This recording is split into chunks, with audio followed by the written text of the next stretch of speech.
Good day to all. Welcome to my first broadcast under the title Big Bag of Wind. This is going to be hopefully a discussion based upon opinions, observations, and common sense. This is low budget, as you can tell by my background and the equipment I have and so forth. I'm going to pose questions or situations and then leave it open for comment and dialogue to see if we can build a consensus, or maybe we can restore a little bit of what I would call common sense. That's basically what we're looking for. Common sense solutions to virtually everything out there, and not political common sense. I mean just plain old boots on the ground common sense. With that being said, any attack on me personally or any of the other viewers who may or may not post comments will be highlighted in future broadcasts. That name, that person will be highlighted and at the same time will be reported. There is no place in a common sense dialogue for the messenger to be attacked, because the message cannot be legitimately downplayed or attacked, or you simply don't like the message. I think the one thing I want to stress here a lot is, as you can tell, I'm a kind of a big guy. I grew up big. In fact, I'm smaller now than I was when I was 22 years old, and I'm 67, so yeah, a lot of my stuff is old fuddy-duddy boomer stuff, but that doesn't make it invalid. It makes it a point of discussion, maybe a grounding point for some people, but that's how we're going to try to work this. Again, this is low budget.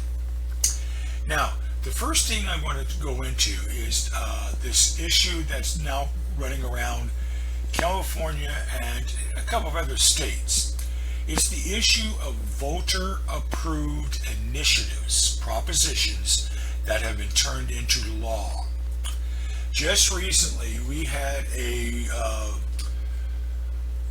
election in which Prop 22, which is a proposition to exempt gig drivers such as Uber, Lyft, DoorDash, Grubhub, and others from being to be exempted from SB 5, which is a state law that was passed by our legislature based upon a sole judgmental ruling, I believe down in Southern California, that redefined what an independent contractor is.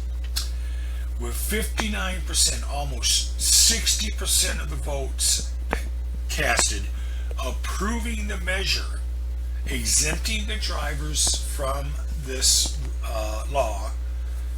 Another judge, and I was at first thinking it was a judge down south, but no, I find out it's something but up here in the SF Berry area, Oakland, I believe, I'm not sure, ruled that the law was unconstitutional, and the main basis of his ruling was that the law superseded the constitutional authority of the legislature and its associated departments from regulating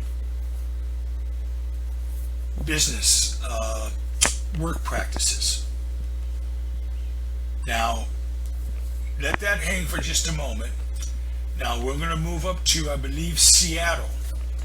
Now I believe just recently a Seattle judge up there determined that a ballot measure, not a proposition, not a law, not something being passed, but just the ballot measure allowing people to vote on it, was also unconstitutional for the very same reason.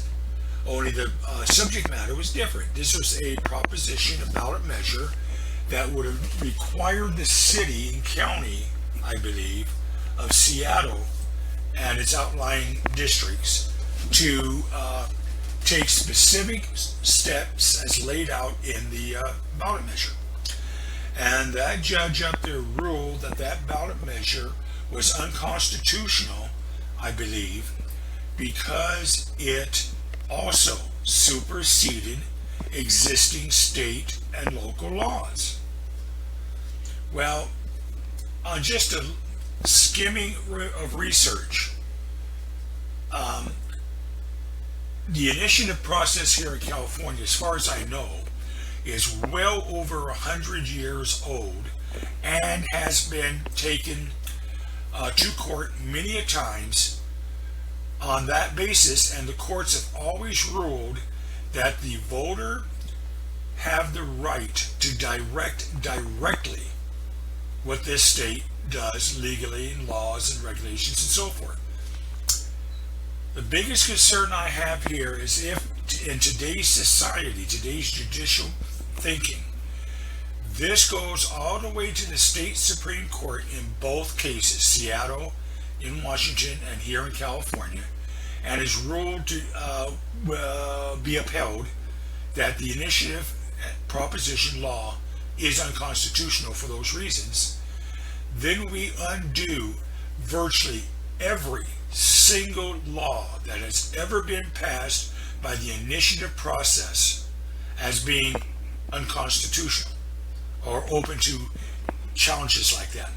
One of the biggest here in California would be Prop 13, a proposition, an initiative that was passed back in the 70s to rein in local government's abuse of its property and taxation appraisal system.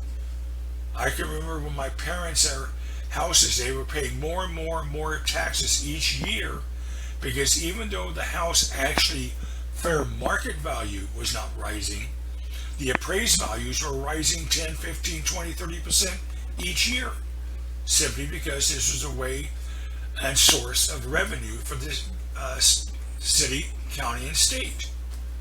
Now it's under control. The question I pose, and I think it's a good one, is one,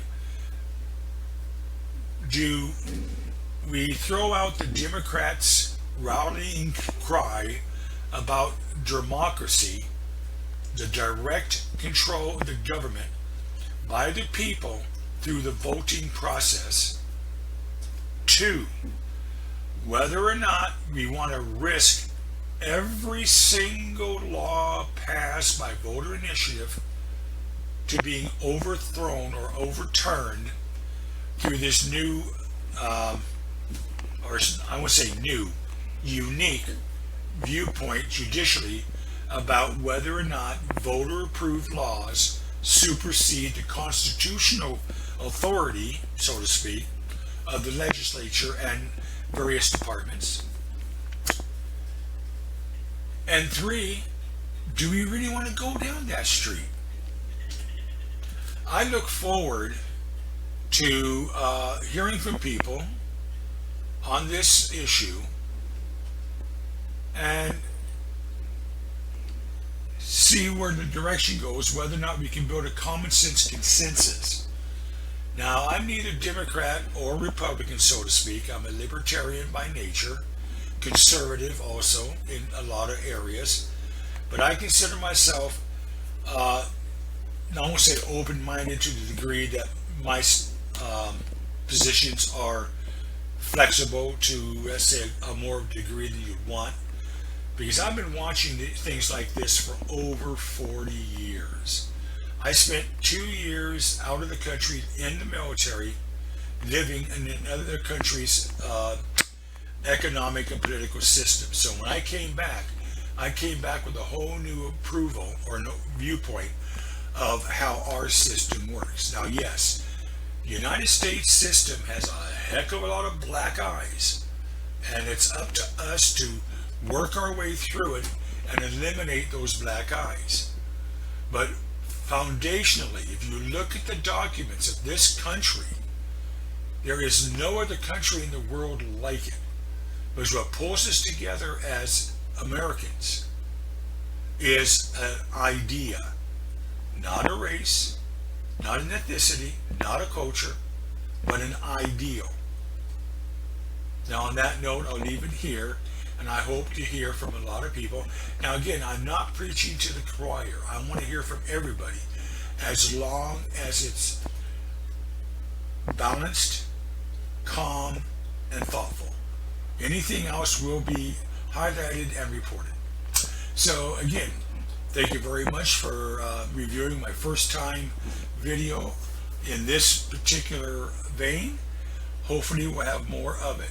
And again, a lot of this I will have data and statistics I'll put into the titles below and so forth. If you like it, subscribe, hit the notification bells. Now granted, I'm not the best at putting these videos out on a regular basis. I have a lot of irons in the fire, but sometimes something sort of sticks in my craw, and I think we have to discuss it, open it up to discussion. Again, thank you very much, and have a nice day.